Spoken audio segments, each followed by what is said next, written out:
Okay. Good morning అమ్మా. ఇవాళ మనం డిస్కస్ చేసే టాపిక్ ఏంటంటే పై ఫిల్టర్. ఓకేనా.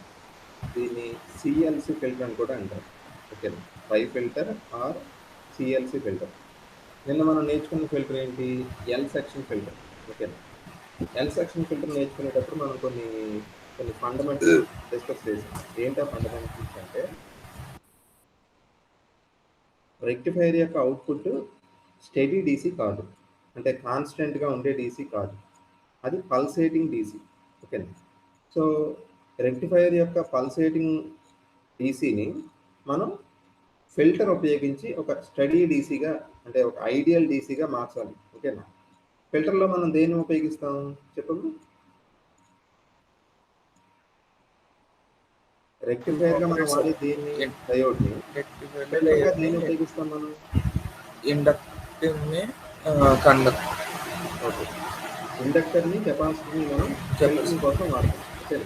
ఇప్పుడు ఇండక్టర్ అనేది రిపిల్ కరెంట్కి ఫ్రెండా ఎనిమియా? రిపిల్ కరెంట్కి ఎనిమి సార్, ఫ్లో అవకుండా చేస్తాం. ఎందుకని కూడా చెప్పాను. ఇది ఎలక్ట్రోమాగ్నెటిజంలో ఒక బేసిక్ లా ఉందని చెప్పాను కదా. passing through a coil or an inductor changes, it opposes the change in current. ఓకేనా. చాలా ముఖ్యమైన లా. ఓకేనా. కాబట్టి ఇండక్టర్ ఏం చేస్తుందంటే రిపిల్ కరెంట్కి ఒక అబ్స్ట్రక్షన్ అనమాట. రిపిల్ కరెంట్ అనేది ఏం చేస్తుంది? బ్లాక్ చేస్తుంది. ఓకేనా. వేరే కెపాసిటర్కి వచ్చేటప్పటికి క్వైట్ ఆపోజిట్. కెపాసిటర్ ఏంటంటే రిపిల్ కరెంట్కి ఒక ఫ్రెండ్ అది. ఓకేనా. సో అదేం చేస్తుందంటే రిపిల్ కరెంట్నేమో పాస్ చేసి డీసీ కరెంట్నేమో బ్లాక్ చేస్తుంది. ఓకేనా. సో మనం ఏం చేసామంటే, ఫర్ ఎగ్జాంపుల్ ఇప్పుడు ఇది పై ఫిల్టర్ సర్క్యూట్. ఇది ఈ పై ఫిల్టర్ సర్క్యూట్ చూస్తే కనుక నువ్వు కనుక ఈ C1 కెపాసిటర్ లేదనుకుంటే ఇది యాక్చువల్గా ఎల్ సెక్షన్ ఫిల్టర్. ఇందులో ఒక ఇండక్టర్ ఎల్, ప్యారలల్గా ఒక కెపాసిటర్, అంటే దీన్నే కదా మనం ఎల్ సెక్షన్ ఫిల్టర్ అంటాం. పై ఫిల్టర్ ఎలా ఫామ్ అవుతుందంటే ఈ ఇండక్టర్కి ముందు ఇంకో షంట్ కెపాసిటర్, అంటే ఇంకో కెపాసిటర్ని ప్యారలల్గా కనెక్ట్ చేస్తే అప్పుడు C1 L C2 ఈ అరేంజ్మెంట్ని ఏమంటారంటే పై ఫిల్టర్ అంటారు. అఫ్ కోర్స్ దీనికి ఇన్పుట్ ఏంటి తెలుసు కదా, రెక్టిఫైర్ యొక్క అవుట్పుట్ దీని ఇన్పుట్. ఓకేనా. సో దీనికి పై ఫిల్టర్ అనే పేరు ఎందుకు వచ్చిందో చూస్తే అర్థమైపోతుంది. ఇప్పుడు నువ్వు C1 L C2 ఈ స్ట్రక్చర్ చూడటానికి ఎలా ఉంది? గ్రీక్ లెటర్ పై లాగా ఉంది. ఓకేనా. మనం పై ఈజ్ ఈక్వల్ టు 3.14 అది 22/7 రాస్తాం కదా. ఆ పై అనే అక్షరం ఏ ఆకారంలో ఉందో ఈ పై ఫిల్టర్ అంటే C1 L C2 స్ట్రక్చర్ చూడటానికి గ్రీక్ లెటర్ పైలాగా ఉంది కాబట్టి దీన్ని మనం పై ఫిల్టర్ అనాలి. అఫ్ కోర్స్ దీన్ని ఇంకోలా పిలవచ్చు. ఇప్పుడు మనం ఎల్ సెక్షన్ ఫిల్టర్ని ఎందుకు ఎల్ సెక్షన్ ఫిల్టర్ అన్నాం తెలుసు కదా. తిరగేసిన ఎల్ ఆకారంలో అది ఉంది కాబట్టి దాన్ని ఎల్ సెక్షన్ ఫిల్టర్ అంటారు. దానికి ఇంకో పేరు ఉందని చెప్పాను, ఎల్సీ ఫిల్టర్ అని చెప్పాను. అలాగే ఇక్కడ 3 ఉన్నాయి కాబట్టి, అంటే 3 ఎలిమెంట్స్ ఉన్నాయి కాబట్టి, అంటే 2 కెపాసిటర్స్, ఒక ఇండక్టర్ ఒక పై షేప్లో కనెక్ట్ అయ్యి ఉన్నాయి కాబట్టి దీన్ని పై ఫిల్టర్ అంటారు. అలాగే దీన్ని సిఎల్సి ఫిల్టర్ అని కూడా అంటారు. ఓకేనా. సో నీకు విషయం అర్థమవుతుంది. ఇక్కడ సిఎల్సి ఫిల్టర్ అనేది ఎల్సి ఫిల్టర్ కంటే కొంచెం బెటర్. ఏ విధంగా చెప్పగలమమ్మా ఈశ్వర్? ఒకసారి ఆలోచన. ఇప్పుడు మనకి నేను ఒక ప్రశ్న అడుగుతాను. మనము దీనికి రెక్టిఫైర్ యొక్క అవుట్పుట్ దీనికి ఇన్పుట్గా ఇస్తాం. ఓకేనా. రెక్టిఫైర్ అవుట్పుట్ ఎలా ఉంటుంది చెప్పాను కదా నేను ఆల్రెడీ, పల్సేటింగ్ డీసీ. అంటే దాన్ని మనం అందులో మనకు 2 భాగాలు ఉన్నాయి అనుకోవచ్చు. ఒకటి డీసీ కాంపోనెంట్, ఇంకోటి రెక్టిఫైర్ యొక్క అవుట్పుట్లో 2 భాగాలు ఉంటాయి కదమ్మా. ఏంటా 2? ఒకటి డీసీ కాంపోనెంట్, రెండోది ఏంటి? కాంపోనెంట్. అంతే కదా. మీకు ఇప్పుడు ఒక ఈక్వేషన్ చూపిస్తాను. ఇప్పుడు ఇక్కడ నీకు ఒక ఈక్వేషన్ కనిపిస్తుంది కదా, V is equal to VDC minus so and so. ఇదేంటో తెలుసా? రెక్టిఫైర్ యొక్క అవుట్పుట్. రెక్టిఫైర్ యొక్క అవుట్పుట్ యొక్క మ్యాథమెటికల్ ఎక్స్ప్రెషన్. నువ్వు దీన్ని చూసి ఒక విషయాన్ని ఈజీగా చెప్పచ్చు. రెక్టిఫైర్ యొక్క అవుట్పుట్ వోల్టేజ్లో మనకు పెరిఫరల్గా చూస్తే 2 పార్ట్స్ కనిపిస్తుంది. ఒక పార్ట్ ఏంటి? VDC, అంటే ఇది DC కాంపోనెంట్. మిగిలిన అన్ని పార్ట్స్ చూడు, మిగిలిన అన్ని టర్మ్స్ సైన్ కానీ, sin 2ωt, sin 4ωt, sin 6ωt అనే పదాలు వచ్చినాయి కదా. అంటే ఇవి ఏ టర్మ్స్? ఇవి ఫస్ట్ టర్మ్లో సైన్ లేదమ్మా. ఓకేనా? అంటే ఇది ఏ పార్ట్? ఇది డీసీ పార్ట్. ఇది డీసీ పార్ట్ సార్. మిగిలిన టర్మ్స్ అన్ని ఏ టర్మ్స్ అనుకోవచ్చు నువ్వు? ఏసీ టర్మ్సే కదా. ఓకేనా? నీకు ఆల్రెడీ చెప్పాను కదా, సైన్ కానీ కొసైన్ కానీ వచ్చినాయి అంటే అది టైంతో పాటు మారే కాంపోనెంట్ అని కదా అర్థం. ఓకేనా? అంటే అర్థం ఏంటిది? ఇవన్నీ కూడా రిపుల్ కాంపోనెంట్స్ ఇది. ఓకేనా? సో మనం ఏం అర్థం చేసుకోవచ్చు? రెక్టిఫైర్ యొక్క అవుట్పుట్లో మనకి 2 కాంపోనెంట్స్ ఉన్నాయి. ఒకటి డీసీ కాంపోనెంట్, మిగిలింది ఏంటి? Ripple component. ఇప్పుడు మన గోల్ ఏంటి? ఈ ఫస్ట్ టర్మ్ని కదపకుండా ఈ మిగిలిన ఈ రిపుల్ కాంపోనెంట్స్, ఈ రిపుల్ టర్మ్స్ ఉన్నాయి కదా, వీటన్నిటిని మనం ఫిల్టర్ చేయాలి. ఓకేనా? ఇప్పుడు నువ్వు ఆలోచిస్తే ఎల్ సెక్షన్ ఫిల్టర్కి దీనికి తేడా ఒకటే, ఇంకో కెపాసిటర్ యాడ్ అయింది. ఓకేనా? బట్ నువ్వు మిగిలిన ఎక్స్ప్లెనేషన్ అంతా సేమ్ టు సేమ్. ఏంటి? ఫర్ ఎగ్జాంపుల్ ఈ రెక్టిఫైర్ యొక్క అవుట్పుట్ అంటే పల్సేటింగ్ డీసీ ఈ ఎల్ గుండా వెళ్ళినప్పుడు ఏమవుద్ది? ఆ దేన్ని పాస్ చేస్తుంది, దేన్ని పాస్ చేస్తుంది? ఇది ఏం చేస్తుందంటే, ఇప్పుడు ఈ సెకండ్, థర్డ్, ఫోర్త్ టర్మ్స్ ఉన్నాయి కదా, సైన్ టు ఒమేగా టీ, ఈ టర్మ్స్, ఇవి రిపుల్ టర్మ్స్ కదా, వీటన్నిటిని ఏం చేస్తుంది ఇండక్టర్ బ్లాక్ చేస్తుంది. ఓకేనా? కాబట్టి ఈ ఇండక్టర్ బ్లాక్ చేసిన ఈ రిపుల్ టర్మ్స్ వదిలేస్తే మామూలు డీసీ కాంపోనెంట్ మాత్రం it passes straight through the inductor. ఓకేనా? ఇక్కడ మనం ఈ కొత్తగా ఇంకో కెపాసిటర్ యాడ్ చేయమన్న అడ్వాంటేజ్ ఏంటంటే ఫిల్టరింగ్ ఇంకా బాగా జరుగుద్ది అంతే. ఇప్పుడు చూడు, డబుల్ మాస్కింగ్ పెట్టుకోమంటున్నారు. ఎందుకు డబుల్ మాస్కింగ్ పెట్టుకోమంటున్నారు? కరోనాకి సింగిల్ మాస్క్ అయితే ఒక లెవెల్ కొంతవరకు పార్టికల్స్ని ఫిల్టర్ చేస్తుంది. ఓకేనా? అదే డబుల్ మాస్క్ పెడితే ఫిల్టరింగ్ ఏమవుతుందమ్మా? డబుల్ మాస్కింగ్ పెడితే ఫిల్టరింగ్ ఇంకా ఇంప్రూవ్ అవుతుంది కదా, ఇంకా ఎక్కువ పార్టికల్స్ అనేది ఫిల్టర్ చేస్తుంది. ఇప్పుడు మనం చేసిన సింపుల్ అదే, డబుల్ మాస్క్ పెట్టినట్టు లెక్క. ఓకేనా? అంటే ఇంకో కెపాసిటీ యాడ్ చేయడం వలన రిపిల్ కాంపోనెంట్స్ ఇంకా బెటర్గా ఫిల్టర్ అవుతాయి. ఓకేనా? సో ఇప్పుడు నువ్వు చూడు, ఇప్పుడు ఈ రెక్టిఫైర్ యొక్క అవుట్పుట్ అంటే పల్సేటింగ్ డీసీ అంటే రిపిల్ కాంపోనెంట్స్ని కలిగి ఉన్న డీసీ ఫస్ట్ దేని గుండా పాస్ అవుతుంది? ఈ కెపాసిటర్ C1 గుండా పాస్ అవుతుంది. ఓకేనా? నువ్వు చెప్పు, ఇప్పుడు C1 గుండా డీసీ వెళ్తుందా, రిపిల్ కాంపోనెంట్ వెళ్తుందా? చెప్పమ్మా Maheshwar. Ripple components. Ripple component ఇటు వెళ్ళడానికి అవకాశం ఏంటి? ఇటు వెళ్ళాలి కదా, ఇండక్టర్ వైపుకి వెళ్ళకుండా రిపిల్ కాంపోనెంట్ C1 వైపుకి ఎందుకు వస్తుంది? అంటే ఇది దాని ఫ్లోకి ఈజీగా ఉంటుంది సార్, ఇది ఫ్రెండ్లీగా ఉంటుందని చెప్పుకున్నాం కదా సార్. దాని ఎలక్ట్రానిక్ పార్ట్ లో చెప్పుకుంటే ఫ్లో రిపిల్ కరెంట్కి C1 ఒక ఫ్రెండ్ అన్నాను. అంటే అర్థం ఏంటి? రిపిల్ కరెంట్కి అది తక్కువ రెసిస్టెన్స్ ఆఫర్ చేస్తుంది. ఓకేనా? కెపాసిటర్ ఆఫర్స్ లో రియాక్టెన్స్ టు రిపిల్ కరెంట్. ఓకేనా? సో రిపిల్ కరెంట్కి అది తక్కువ రెసిస్టెన్స్ ఆఫర్ చేస్తుంది కాబట్టి రిపిల్ కరెంట్ ఇప్పటికి 2 చాయిస్లు ఉన్నాయి. ఏంటి? వెళ్తే ఇటు ఎల్ నుంచి వెళ్ళాలి, లేకపోతే C1 నుంచి వెళ్ళాలి. ఆబ్వియస్లీ ఇది ఏ మార్గాన్ని ఎంచుకుంటుంది? కరెంట్ ఆల్వేస్ ఫాలోస్ లో రెసిస్టెన్స్. సో దానికి లో రెసిస్టెన్స్ పాత్ ఏది? C1 path. కాబట్టి రిపిల్ కరెంట్ ఎక్కువ శాతం, అంటే అంతా కాదు, majority of the ripple current passes through this capacitor C1 and gets filtered. Okay. DC components మాత్రం ఎటు వెళ్తుందంటే మీకు ఎల్ నుంచి వెళ్తుంది. ఓకేనా?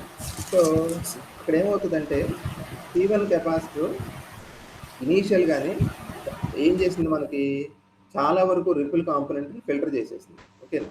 ఫిల్టర్ చేసిన తర్వాత అంతా ఫిల్టర్ అవుతుంది కాబట్టి మిగిలిన రిపిల్ కాంపోనెంట్ ఎల్ గుండా వెళ్తుంది. అది మళ్ళీ ఎల్ దగ్గర ఏమవుతుంది? బ్లాక్ అవుతుంది. ఓకేనా? ఇంకా ఏదన్నా మిగిలి ఉంటే అది రెండో కెపాసిటీ చూసావా, లోడ్కి వెళ్ళే ముందు ఇంకేదన్నా రిపిల్ కాంపోనెంట్ ఉంటే కనుక అది ఏమవుతుంది? ఆర్ఎల్ గుండా పాస్ అవ్వకుండా C2 గుండా పాస్ అయ్యి మళ్ళీ ఏమవుతుంది? అది మనకి లోడ్లోకి వెళ్లకుండా ఫిల్టర్ అయిపోతుంది. ఓకేనా? సో ఫిల్టరింగ్ అనేది ఇక్కడ 2 లెవెల్స్లో కాదు, 3 లెవెల్స్లో జరుగుతుంది. C1 దగ్గర, ఎల్ దగ్గర, C2 దగ్గర. అది ఇక్కడ ముఖ్యమైన పాయింట్ ఉంది. ఏంటంటే నేను కెపాసిటర్ యొక్క రోల్ ఏమని చెప్పాను? కెపాసిటర్ ఏం చేస్తుందంటే అది ఏసీని పాస్ చేసి డీసీని బ్లాక్ చేస్తుందని చెప్పాను. అంతేనా కాదు? అంటే రిపిల్ కాంపోనెంట్కి అదే రిపిల్ కరెంట్కి కెపాసిటర్ ఒక ఫ్రెండ్ అని చెప్పాను. అందువల్ల ఏం చేస్తుందంటే ఆ రిపిల్ కాంపోనెంట్ సర్క్యూట్ లోడ్ గుండా కానీ ఈ ఇండక్టర్ గుండా వెళ్లకుండా బైపాస్ అయిపోతుంది అంతే కదా. ఇప్పుడు నీకు బైపాస్ ఆపరేషన్ చేస్తారు, ఏం చేస్తారు, వాల్వ్ బ్లాక్ అయిపోతే కనుక అది వెళ్ళడానికి పాస్ అవ్వడానికి ఇంకో రూట్ క్రియేట్ చేస్తారు అంతే కదా. So what the capacitor is doing is it is bypassing the ripple currents. అది రిపిల్ కరెంట్స్ని ఏం చేస్తుంది, బైపాస్ చేస్తుంది ఓకేనా. అలా బైపాస్ చేయడం వల్ల మనకి యాక్చువల్గా లోడ్లో ఆ రిపిల్ కరెంట్స్ కనిపించవు ఓకేనా. తర్వాత ఇంకో కెపాసిటర్ చేసే ఇంకో ముఖ్యమైన పని ఉందండి, ఏంటి, నువ్వు అబ్జర్వ్ చేస్తే ఇక్కడ ఇప్పుడు ఒక పాయింట్ నేను ఒకసారి వేరే షేర్ చేస్తాను 1 minute.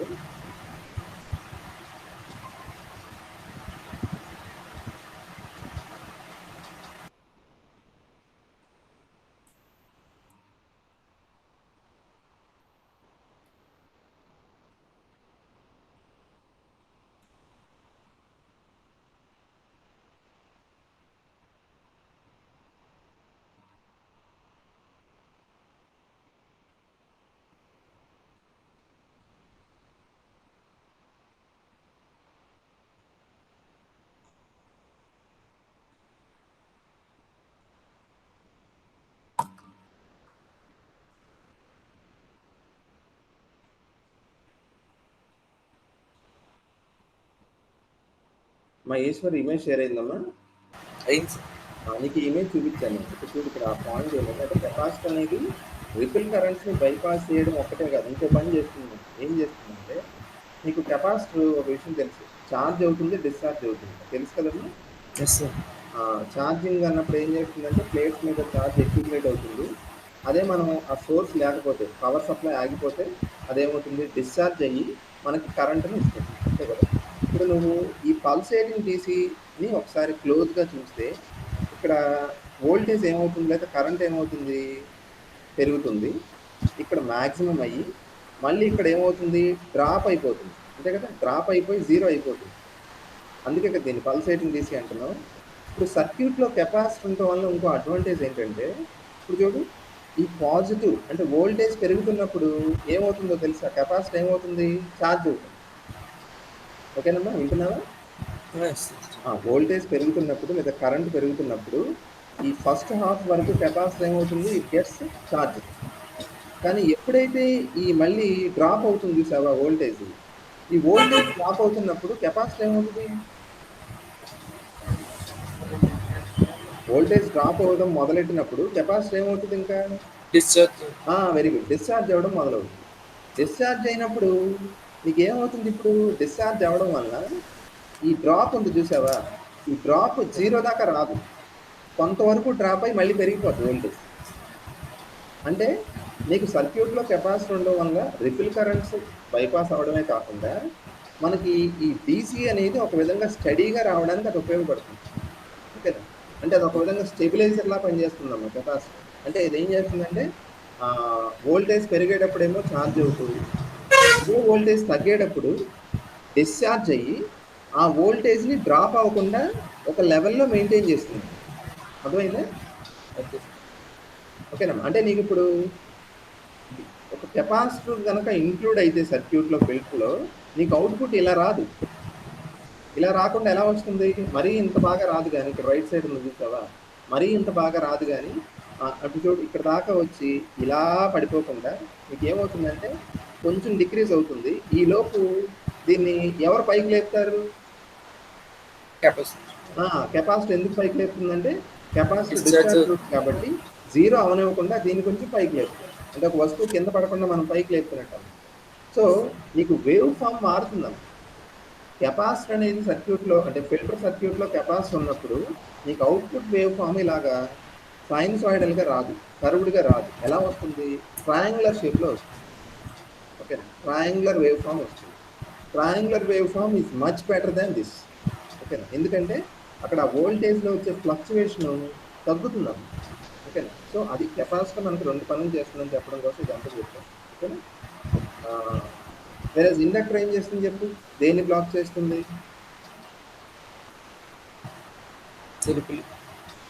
ఇండక్టర్ దేన్ని బ్లాక్ చేస్తుందమ్మా, రిపిల్ కరెంట్ ఏదమ్మా రిపిల్ ఫ్యాక్టర్ రిపిల్ కరెంట్ని బ్లాక్ చేస్తుంది, డీసీని మాత్రం ఎలా చేస్తుంది? అలౌ చేస్తుంది. ఓకేనా? కాబట్టి ఇది పాయింట్. ఇప్పుడు మళ్ళీ మనం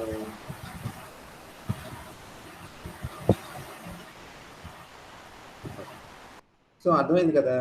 పై ఫిల్టర్ అంటే సింపుల్గా ఏం లేదమ్మా, ఎల్ సెక్షన్ ఫిల్టర్కి అదనంగా ఇంకో కెపాసిటర్ని ప్యారలల్గా కనెక్ట్ చేస్తే దాన్ని పై ఫిల్టర్ అంటారు. దీన్ని పై ఫిల్టర్ అంటానికి కారణం ఏంటో చెప్పాను కదా, ఈ స్ట్రక్చర్ చూడటానికి గ్రీక్ లెటర్ పై లాగా ఉంది కాబట్టి దీన్ని మనం పై ఫిల్టర్ అంటాం. ఓకేనా? ఇలా కొత్తగా ఇంకో కెపాసిటర్ని ప్యారలల్గా యాడ్ చేయడం వల్ల అడ్వాంటేజ్ ఏంటంటే ఫిల్టరింగ్ అనేది ఇంకొంచెం ఇంకా ఎఫెక్టివ్గా జరుగుతుంది. ఓకేనా? అంటే స్టార్టింగే రిపిల్ కరెంట్స్ ఏమవుతుంది, బైపాస్ అయిపోతుంది. బైపాస్ అయిపోయి మనకి ఫిల్టరింగ్ యాక్షన్ బాగుంటుంది. తర్వాత ఎల్ సెక్షన్ ఫిల్టర్ తాలూకు ఏవైతే ఎక్స్ప్లెనేషన్ ఇచ్చానో అదంతా కంటిన్యూ అవుతుంది. ఓకేనా? ఇప్పుడు మనం చిన్న మ్యాథమెటిక్స్ చూద్దాం. ఏంటంటే ఇప్పుడు నేను ఈ ఎక్స్ప్రెషన్ ఏంటో చెప్పాను కదా, ఇది ఏంటిది ఎక్స్ప్రెషన్? ఈ ఎక్స్ప్రెషన్ ఏంటంటే రెక్టిఫైయర్ యొక్క అవుట్పుట్. ఓకేనమ్మా? రెక్టిఫైయర్ యొక్క అవుట్పుట్. ఇందులో మనకి 2 పార్ట్స్ ఉన్నాయి కదా, ఒక డీసీ పార్ట్, మిగిలినవి ఏంటి, రిపిల్ కాంపోనెంట్. ఓకేనా? ఇప్పుడు మీకు దీనికి ముందు సిలబస్లో ఇంకో పాయింట్ ఉంది, ఏంటంటే full wave rectifier with only 1 capacity అని ఒక టాపిక్ ఉంది మీకు. యాక్చువల్గా ఈ ఫిల్టర్స్ ముందు ఇంకో 2 ఫిల్టర్స్ ఉన్నాయి. ఏంటవి? ఓన్లీ ఇండక్టర్ వాడే ఫిల్టర్, దాన్ని సిరీస్ ఇండక్టర్ ఫిల్టర్ అంటారు. అయితే ఓన్లీ కెపాసిటర్ ఉపయోగించిన ఫిల్టర్, దాన్ని షంట్ కెపాసిటర్ ఫిల్టర్ అంటారు. ఇప్పుడు మనకి ఈ ఫార్ములా ఎక్కడి నుంచి వచ్చిందంటే ముందు టాపిక్ నుంచి తీసుకున్నాడు ఈ టాపిక్. ఓకేనా? అంటే ఏంటి, ఒకవేళ ఫిల్టర్ సర్క్యూట్లో ఓన్లీ కెపాసిటర్ ఉపయోగిస్తే అది కూడా ఎలా కనెక్ట్ చేస్తారు, ప్యారలల్. కెపాసిటర్ని ఎప్పుడు కూడా ప్యారలల్గా కనెక్ట్ చేయాలి. ఓకేనా? ఎందుకంటే మనకు కరెంట్స్ బైపాస్ అవ్వాలి కదా, సిరీస్లో కనెక్ట్ చేస్తే దానివల్ల ఉపయోగం లేదు. ఓకేనా? సో ఇక్కడ మీకు ఇది దేనికంటే ఓన్లీ కెపాసిటర్ని ఉపయోగించిన షంట్ కెపాసిటర్ ఫిల్టర్లో రిపిల్ వోల్టేజ్కి ఫార్ములా ఏంటి? ఓకేనా? ఇది మనం గుర్తుపెట్టుకోవాలి. ఫుల్ వేవ్ రెక్టిఫైయర్కి ఓన్లీ కెపాసిటర్ కనెక్ట్ చేస్తే అప్పుడు రిపిల్ వోల్టేజ్ ఎంత, VR is equal to IDC by 2ఎఫ్/C1. ఓకేనా? అంటే ఇప్పుడు నువ్వు అర్థం చేసుకో, ఈ పై ఫిల్టర్ యొక్క డిస్కషన్ డెరివేషన్ మనం ఎలా చేస్తామంటే ఇందులో 2 ఫిల్టర్స్ ఉన్నాయి అనుకుంటున్నాం. ఒక ఫిల్టర్ ఏంటి, ప్యారలల్గా ఉన్న ఒక కెపాసిటర్ అంటే షంట్ కెపాసిటర్ ఫిల్టర్ ఒకటి, రెండోది ఎల్సి ఫిల్టర్ ఒకటి, ఎల్ సెక్షన్ ఫిల్టర్. కాబట్టి మ్యాథమెటిక్స్ మొత్తం ఎలా నడుస్తుందంటే ఒక షంట్ కెపాసిటర్ ఫిల్టర్ అలాగే ప్లస్ ఎన్ ఎల్సి ఫిల్టర్. ఓకేనా? L section filter. కాబట్టి ఈ 2 కలుపుతాం. ఫస్ట్ మనం ఏం చేస్తున్నాం, ఒక సింగిల్ కెపాసిటర్ ఫిల్టర్ ఉన్న సర్క్యూట్లో రిపిల్ వోల్టేజ్ రాసాం. సేమ్ ఆ రిపిల్ వోల్టేజ్ యొక్క ఆర్ఎంఎస్ వోల్టేజ్ ఎంత అవుతుంది, ఆర్ఎంఎస్ వాల్యూ విఆర్ ఆర్ఎంఎస్ ఎంత అవుతుందంటే విఆర్ బై 5. ఓకేనా? VR by 5. ఇప్పుడు విఆర్ పైన ఉంది కదా ఫార్ములా, విఆర్ ఇస్ ఈక్వల్ ఎంత, ఐడిసి బై 2ఎఫ్/C1. ఓకేనా? ఇది ఎందుకు గుర్తుపెట్టుకోమంటానంటే సింగిల్ కెపాసిటీ ఫిల్టర్ మన సిలబస్లో లేదు కాబట్టి ఆ డెరివేషన్ మనం చేయట్లేదు. సో మనం ఏం గుర్తుపెట్టుకోవాలి, ఒక సింగిల్ కెపాసిటీ సర్క్యూట్లో ఉంటే అప్పుడు విఆర్కి ఫార్ములా ఇది. ఓకేనా? ఇప్పుడు మనకి ఆర్ఎంఎస్ వాల్యూ ఫార్ములా ఏమవుతుందని చెప్పాను, విఆర్ బై 5√2. కాబట్టి విఆర్ వాల్యూ ఎంత, ఐడిసి బై 2ఎఫ్/C1. దాని ఇందులో సబ్స్టిట్యూట్. ఓకేనా? అప్పుడు విఆర్ ఆర్ఎంఎస్ ఎంత అవుతుంది, ఐడిసి బై విఆర్ వాల్యూ పెట్టాడు కదా, ఐడిసి బై 2πf/√2. ఓకేనా? ఇప్పుడు నువ్వు గమనించాల్సింది, నీకు నేను ఒక ఫార్ములా చెప్పాను, ఎక్స్సి అంటే కెపాసిటివ్ రియాక్టెన్స్ ఫార్ములా ఉంది, 1/2ωc అని చెప్పాను, గుర్తుందమ్మా? సో ఒమిగా అంటే 2π కదా, 2πf కదా. సో 1/2ωc అంటే అర్థమైంది, 1/ఒమిగా అంటే 2πf రాస్తే 4πfC1 అవుతుంది. ఓకేనా? కాబట్టి ఇక్కడ నువ్వేం చేయాలంటే న్యూమరేటర్ని డినామినేటర్ని 2తో గుణించాలి. అప్పుడు ఇక్కడ ఏమొస్తుంది, 2IDC వస్తుంది, కిందేమో 2 × 2 ఎంత అవుతుంది, 4πfC1 అవుతుంది. ఇప్పుడు 1/4πfC1 ఎలా రాసుకోవచ్చు, XC1 కింద రాయాలి. అందుకని ఇక్కడ XC1 వచ్చింది. ఓకేనా? ఇప్పుడు XC1 రావడానికి కారణం ఏంటంటే పైన కింద 2తో గుణిస్తే కింద 4πfC1 వస్తుంది. 1/4πfC1 ఎలా రాయాలి, XC1 అని రాయాలి. ఓకేనా? తర్వాత మరి ఇక్కడ √2 ఎలా వచ్చింది సార్ అంటే ఇక్కడ 2తో గుణించాం కదా, ఈ √2 2లో ఎన్నిసార్లు పోతుంది, √2 టైమ్స్. మనకు మిగిలే పదాలు ఏంటి, √2 ఐడిసి ఎలాగో ఉంది, దాన్ని మనం ఏం కదపలేదు. కింద 4πfc1 పోయింది కదా ఆల్రెడీ, పక్కనే ఉంది xc. అంటే ఇది ఏంటి, రిపిల్ వోల్టేజ్ యొక్క ఆర్ఎంఎస్ వాల్యూ వచ్చింది. ఓకేనా? ఇప్పుడు నువ్వు గమనించు, ఇది ఈ రిపిల్ వోల్టేజ్ యొక్క ఆర్ఎంఎస్ వాల్యూ ఎక్కడ వరకు, ఇది ఎక్కడ వరకు అంటే ఫస్ట్ కెపాసిటర్ గుండా పాస్ అయిన తర్వాత రిపిల్ వోల్టేజ్ యొక్క ఆర్ఎంఎస్ వాల్యూ. కానీ సినిమా ఇక్కడ రావలేదు. ఇక్కడ ఏం జరుగుతుంది, ఇక్కడ చూడు, ఇది అయిన తర్వాత మళ్ళీ ఇక్కడ ఎల్సి ఉన్నాయి కదా, ఎల్ సెక్షన్ ఫిల్టర్ ఉంది కదా. సో ఇప్పుడు మనకు వచ్చిన ఈ రిపిల్ వోల్టేజ్ ఉంది కదమ్మా, ఆర్ఎంఎస్ వాల్యూ, ఇది మళ్ళీ దేని గుండా పాస్ అవుతుంది, ఎల్ సెక్షన్ ఫిల్టర్ ఉంది కదా, ఈ ఎల్ సెక్షన్ ఫిల్టర్ గుండా మళ్ళీ ఇది పాస్ అవుతుంది కదా. ఓకేనా? నీకు నిన్న ఒక ఫార్ములా గుర్తుందో లేదు, మనకి ఎల్ సెక్షన్ ఫిల్టర్లో ఆర్ఎంఎస్ వోల్టేజ్ అంటే రిపిల్ యొక్క ఆర్ఎంఎస్ వోల్టేజ్ ఒక ఫార్ములా వచ్చింది, గుర్తుందా? XC2/XL ఇంటూ సంథింగ్ అని వచ్చింది, గుర్తుంది కదమ్మా. సో ఇప్పుడు మనం ఇప్పుడు ఈ ఫస్ట్ కెపాసిటర్ యొక్క అవుట్పుట్ ని ఈ ఎల్ సెక్షన్ ఫిల్టర్ యొక్క ఇన్పుట్ కింద భావించాలి. ఓకేనా? అప్పుడు ఇక్కడ విఆర్ డాష్ అని రాశాడు. విఆర్ డాష్ అంటే ఎక్కడ రిపిల్ వోల్టేజ్, ఇది ఎల్ సెక్షన్ ఫిల్టర్ గుండా పాస్ అయిన తర్వాత వచ్చే రిపిల్ వోల్టేజ్ యొక్క ఆర్ఎంఎస్ వాల్యూ. ఇది ఈజ్ ఈక్వల్ టు, ఇదేమో ఇన్పుట్, ఇది మనం ఇప్పుడు క్యాలిక్యులేట్ చేసాం ఇన్పుట్. ఓకేనా? విఆర్ ఆర్ఎంఎస్ ఇంటూ ఫార్ములా ఏంటి, XC/XL అని అనుకున్నాం కదా. ఇక్కడ 2 కాబట్టి XC2 అని రాసాం అంటే. ఓకేనా? సో విఆర్ ఆర్ఎంఎస్ వాల్యూ పైన ఉంది already, √2 into IDC into XC1 into XC2/XL. ఓకేనా? ఇక్కడ ఒక చోట డిఫికల్టీ ఫీల్ అవ్వచ్చు నువ్వు, నిన్న ఫార్ములా చూస్తే అర్థమైపోతుంది. ఓకేనా? ఒక ఎల్సి ఫిల్టర్ యొక్క రిపిల్ అది సరే ఆర్ఎంఎస్ వోల్టేజ్, రిపిల్ వ్యాక్టర్ యొక్క ఆర్ఎంఎస్ వోల్టేజ్ ఎంత అన్న ఫార్ములాలో నువ్వు ఏం చేయాలి, ఇన్పుట్ బదులు ఇప్పుడు ఎంత వేసుకోవాలి, ఈ ఫస్ట్ కెపాసిటర్ యొక్క అవుట్పుట్టే దీని ఇన్పుట్. ఓకే, ఇప్పుడు మనకి రిపిల్ ఫ్యాక్టర్ ఈజీ కట్టేది. రిపిల్ ఫ్యాక్టర్ ఫార్ములా తెలుసు కదా, gamma is equal to VR dash RMS by VDC. ఓకేనా? సో ఇక్కడ వచ్చింది కదా విఆర్ డాష్ ఆర్ఎంఎస్ వాల్యూ, ఇది బై ఫార్ములా ఏంటి, విడిసి. ఓకే, సో మనం ఈ విడిసి ఇంటూ ఎక్స్ఎల్ తర్వాత ఐడిసి బై విడిసిని ఏమని రాసుకుంటారంటే ఇక్కడ చూడు, ఇక్కడ XC1 XC2 ఇక్కడేమో ఎక్స్ఎల్ వచ్చింది, √2 ఐడిసి బై విడిసి.